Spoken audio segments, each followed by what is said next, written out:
లేఖన భాగం మనము యెషయా గ్రంథము 59వ అధ్యాయంలో మొదటి 2 వచనాల్లో చూస్తే, రక్షింపనేలకై ఉన్నట్లు యెహోవా హస్తము పురుషకాలేదు, విననేలకై ఉన్నట్లు ఆయన చెవులు మందం కాలేదు.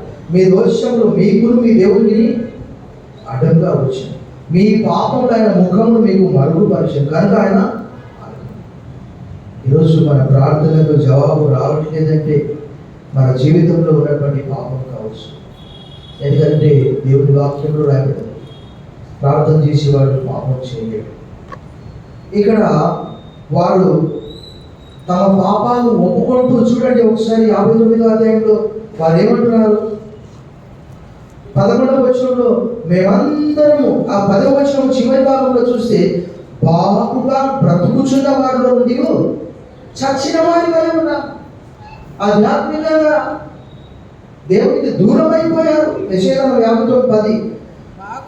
11వ వచనంలో మేమందరము ఎలుగుబంట్ల వలె బొబరించున్నాం, గుమ్మల వలె దుఃఖం చేయించున్నాం, న్యాయమును కాచుకొచ్చున్నాం కానీ అది లభించడం లేదు, రక్షణను కాచుకొచ్చున్నాం కానీ అది మాకు దూరంగా. ఎందుకంటే ఆ కింది భాగంలో అంటాడు చూడండి 12వ వచనంలో, మేము చేసిన తిరుగుబాటు క్రియలు విడిగా మా పాపములు మా మీద సాక్ష్యం పలుకుచున్నవి, మా తిరుగుబాటు క్రియలు మాకు, మా దోషములు మాకు తెలిసి ఉన్నాయి. అంటే వారు ఒప్పుకుంటున్నారు. దేవుని వాక్యంలో రాయబడ్డది సామెతల గ్రంథం 2:13, అతిక్రమము దాచిపెట్టువాడు వర్ధిల్లడు, వాటి ఒప్పుకొని విడిచిపెట్టువాడు.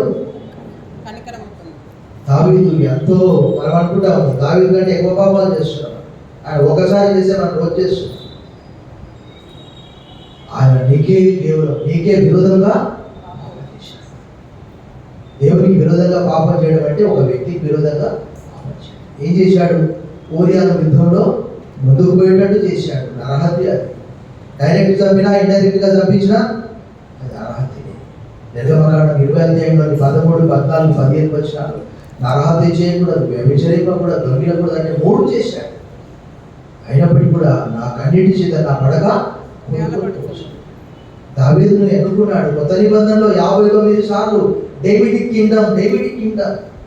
యేసు ప్రభువు వారిని నేను దావీదు వేరు చిగురులో చెప్పుకున్నాడు. కారణం ఏంటంటే ఆయన ఏమన్నాడు? 13:32 అపోస్తలుల కార్యంలో, అతడు నా హృదయానుసారి అన్నాడు. అంటే చూడండి, అతడు పాపాలు ఒప్పుకున్నాడు కాబట్టి క్షమించబడ్డాడు. మరి ఒకవేళ అలా పాపాలు ఒప్పుకోకపోతే ఎవరి పాపాలు? నీ పాపాలు యేసు ప్రభు మీద ట్రాన్స్ఫర్ అయ్యాయా లేదా చూసుకోవాలి. నీ మీదనే ఉంటే నీ యొక్క అంటాడు కదా, పాప భారంతో నేను నీ చెయ్యి నా మీద బరువుగా. కాబట్టి మరి ప్రభు మన కొరకు చేసినటువంటి త్యాగము మరలా మనం పాపానికి దాసోహం కావడానికి కాదు. పాపము విస్తరించినప్పుడు కృప కూడా విస్తరించింది. ఒకసారి మనం తల్లు వచ్చుకొని ప్రభు యొక్క ప్రేమను మనం జ్ఞాపకం చేసుకున్నాం. ఆయన మన కొరకు చేసినటువంటి యాగము జ్ఞాపకం చేసుకున్నాం. వెండి బంగారంలో వంటి క్షయమైన వస్తువుల చేత మీరు విమోచింపబడలేదు, గొర్రెపిల్ల వంటి రక్తం చేత మీరు విమోచింపబడ్డారంటాడు. మన ముందున్నటువంటి ద్రాక్షరసం ఆయన కాల్చిన రక్తానికి సాదృశ్యంగా ఉన్నది. మన ముందున్న రొట్టె ఆయన శరీరానికి. కీర్తనల గ్రంథం అంటాడు కదా, నాకంటి సాళ్ళ వల్ల ఆయన వీపు దున్నారట. సో జ్ఞాపకం చేసుకొని మన ప్రార్థన ద్వారా దాన్ని పూజిస్తాం, దాన్ని పుచ్చుకుందాం. అందులో వచ్చి మన మౌనంగా